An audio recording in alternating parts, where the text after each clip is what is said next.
तुम्ही देव पाहिलाय का असे म्हणत स्वामी विवेकानंद रामकृष्ण परमहंसांना भेटतात. रामकृष्ण परमहंस सांगतात, होय मी पाहिलं आहे आणि तूही बघू शकतो. 30 वर्षाचे झाल्यावर हेच स्वामी विवेकानंद 11 सप्टेंबर 1893ला अमेरिकेतील शिकागो येथे असलेल्या जागतिक धर्म परिषदेत पोहोचतात.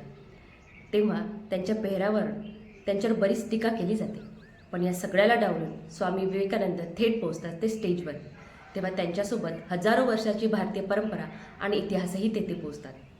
Sisters and brothers of America हे पहिले 5 शब्द उच्चारल्यानंतर सभागृहातील 7,000 लोक उभे राहून जवळजवळ 2 मिनिटे टाळ्यांचा कडकडाट करतात.